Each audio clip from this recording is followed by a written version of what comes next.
first with breaking news. Fox 5 News starts now. Breaking right now at 5 o'clock. For the fourth time since the end of March, a significant fire breaks out at Clark County Wetlands Park. If you're not familiar with the park, it's located in the Southeast Valley. There is wildlife that lives there. Let's take a look. It is located east of Boulder Highway. It's just a little bit north of Sam Boyd Stadium. If you live in Henderson or just outside, you probably are seeing the smoke. Let's bring in Fox 5's Carla Salinas joining us live from the scene. Carla, what's the latest out there? We see that large plume of smoke behind you. Jacqueline, it's a very dramatic sight here at the Wetlands Park. I mean, driving up here, I saw this fire from miles and miles away. I mean, you can see that fire burning through that huge plume of smoke. Now, this is an area with a lot of dry bush here at the Wetlands Park. Now, like you guys said, this is now the fourth significant fire in this area since March 31st. Now, we don't know exactly what keeps causing these fires so frequently and what the problem is, but I can tell you that the Clark County Fire Department is responding right now with the support of U.S. Bureau of Land Management Resources. Now, the fire is specifically located in a desert area northeast of Old Silver Bowl Park off Weisner Way. Now, of course, the Wetlands Park Nature Center is closed for the day, and authorities are requesting that the public stay clear of this area while crews continue to maintain this fire. Now, I do want to add, like I said, you can see this fire from miles and miles away. And while I was coming up here, a lot of cars are slowing down to get those pictures, those videos. I just want to say drive safe and wait until you get home and count on us to bring you those updates. For now, reporting live, Carla Salinas, Fox 5 News Local, Las Vegas. Yeah, intense flames, Carla, thank you. And this is the latest fire this year to break out in that area. On June 9th, Clark County says 16 acres of brush burned. The cause was undetermined. Two other fires broke out in early spring. This was the scene on April 9th, roughly 2 acres burned. Firefighters believe this fire was human-caused, and yet another fire broke out on March 31st. 34 acres burned. Investigators say this one was also human-caused. Developing tonight, Metro Police say a welfare check led to officers finding a man dead in a home. This happened in the East Valley. Officers were called to the house near Nellis and Sahara around 11 Sunday morning. There were reports of a foul smell. Officers say they found a man dead with gunshot wounds. It's now being investigated as a homicide. The man has not been identified just yet. Metro Police are asking anybody who knows something to contact them or Crime Stoppers. Man is in custody after firing multiple shots at a detective in northwest Las Vegas. That shooting happened last Friday near Durango Drive and Patrick Lane. That detective was conducting surveillance related to a series of break-ins. Police say 22-year-old Kai Jackson shot at detective's unmarked car, and the officer tried to leave the scene. Investigators say Jackson and the shooting were not connected to the case the detective was working on. Jackson was arrested with the help of SWAT.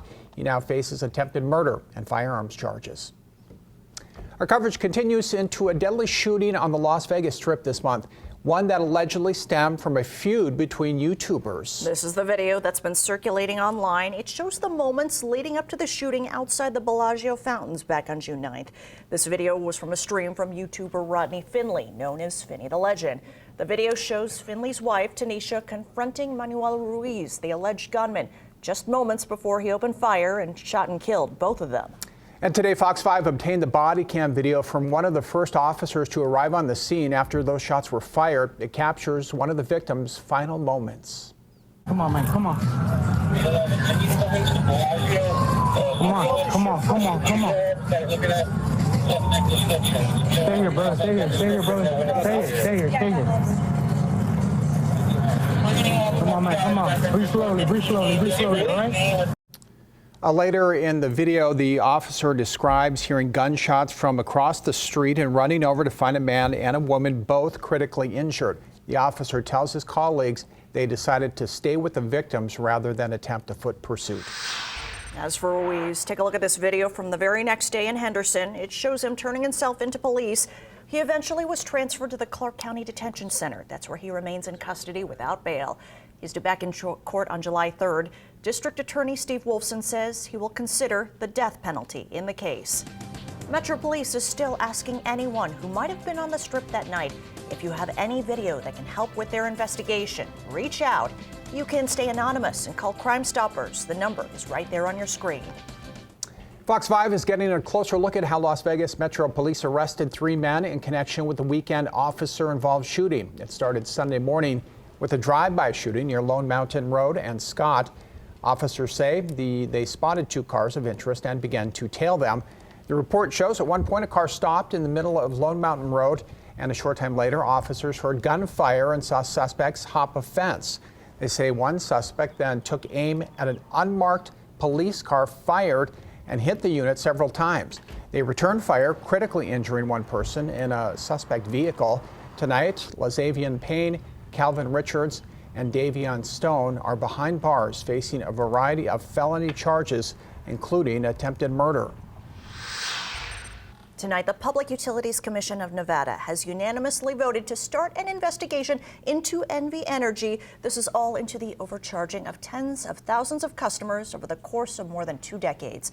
Documents from the PUCN show that the power company overcharged 60,000 customers by $17 million. It all started in 2001. The agency tells Fox 5 the investigation will focus on how all those customers got misclassified with the purpose of avoiding similar situations in the future. It'll look into compensation of those customers never reimbursed for their inflated power bills. Beyond that, it says it will not comment on any open investigation. Taking a live look outside right now, cloudy and hazy in some parts of the valley. Yeah, that smoke is from a wildfire in Mexico. Chief Meteorologist Sam Argier warned us about this yesterday, and Sam, we could see some haze for a few days. Yeah, the first alert is out for that again tomorrow, some of that haze. And of course, if you're around the East Valley, you're seeing the haze and smoke from the brush fire burning at Wetlands Park. Coming up in your first alert weather. Right, Sam, thanks. It is the start of monsoon season in southern Nevada. Clark County leaders got together today to talk safety ahead of the 3-month season. A meeting was held in front of the brand new Jim McGoy Detention Basin that is in the Northeast Valley. The basin is the newest of the more than 100 like it across the valley. It is part of a project 30 years in the making by the Regional Flood Control District. The County Master Plan project has efforted more than 700 miles of storm drains and channels. Officials say this is crucial after the last 2 months were unusually wet. Perhaps what's most striking about some of this activity was that it occurred in May and June, which is well outside of our typical flood season and 2 of the driest months of the year in Las Vegas. It just goes to show that nature knows no bounds and flash floods can happen any time of the year, so always be flood ready when rainfall is in the forecast. Officials say the basin helps reduce floodwaters by 95%. The new detention basin will be completed this summer. Community Ambulance is learning from the past to respond to emergency calls fast. Fox 5's Molly McBride joins us in studio with a look into how they choose where to place ambulances on standby all across the Las Vegas Valley. Well, Jacqueline, Joe, Community Ambulance is responsible for about 65% of Clark County. Here's a map of their coverage. They cover these bottom 4 zones. They have a duty to respond to all critical calls in those zones within 11 minutes and 59 seconds. Officials tell me information about when and where their previous calls were help them meet that standard. Instead of parked at a fire station, community ambulance units are assigned to different post areas throughout the Las Vegas Valley. Senior Director Glenn Simpson explains those assigned areas are well thought out, down to the ambulance's access to freeways. So if I get a call in this general vicinity, it's quick for me to get on the freeway and head either eastbound or westbound. They're able to move those post areas if needed. Simpson says one factor they'll consider, call volume.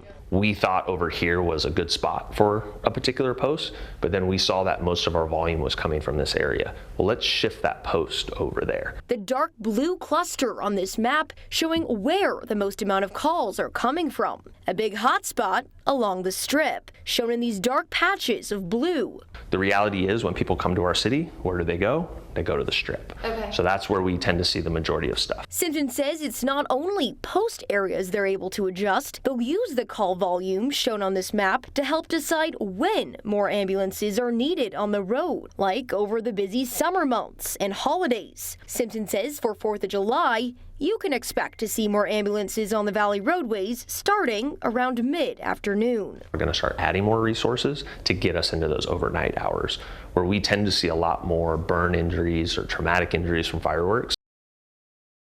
Simpson says because of the high call volume, they also have zone trucks they dedicate full time to the strip, placed here in zones 6 and 7. All right, Molly, thanks. And community ambulance officials say right now they are using data to help place ambulances. Moving forward, they hope to use it for educational purposes. For example, offering CPR training in an area where they see the bulk of their cardiac emergencies. President Trump is criticizing both Israel and Iran over a broken ceasefire deal, the latest from the president, as the NATO summit in the Netherlands begins. Rent's due in about a week. What else are you paying for monthly? Ahead at 5:30, how a new law will help you avoid any surprises every month. You're watching Fox 5 News, local, Las Vegas.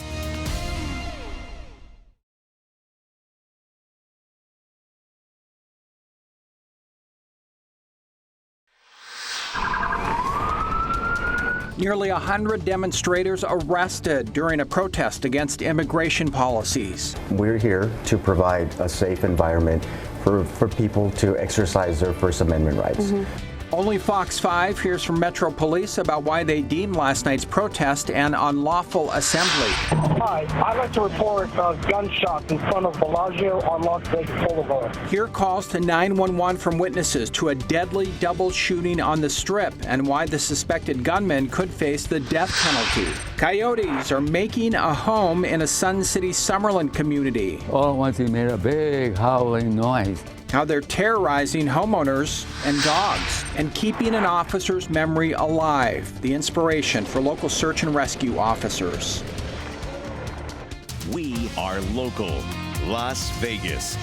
Fox 5 News starts now.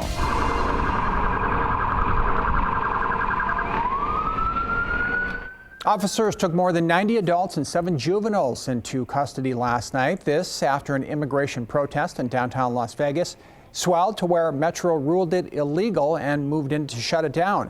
Officers put on riot gear, armed themselves with pepper spray and rubber bullets, and dispersed the crowd. The department says 4 officers were hurt in the protests. And new video here on Fox 5 News at 7 with limited commercial interruption. Our cameras captured a lot of graffiti on buildings and other structures around downtown.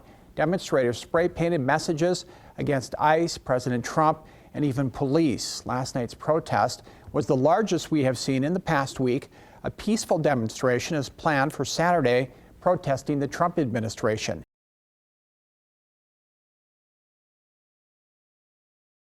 This is video from inside Planet Hollywood. You could see water gushing through the roof and onto the casino floor. Can you imagine if somebody was at Circa the other week when the water came through the sports book, and then they were at Planet Hollywood the next week? I'm surprised that table wasn't full of people still betting. Yeah, true. So the rain flooded out some of our roads as well. You can check out this video along the RTC bus route along Charleston, which looks like a river. This viewer who sent it to us said that riders were freaking out and the driver kept calm the whole time, even as water crept into the bus. Also, I had some power outages last night. This is Palace Station completely in the dark. At one point, about 11 o'clock last night, there was 12,000 customers or so who did lose power throughout the night.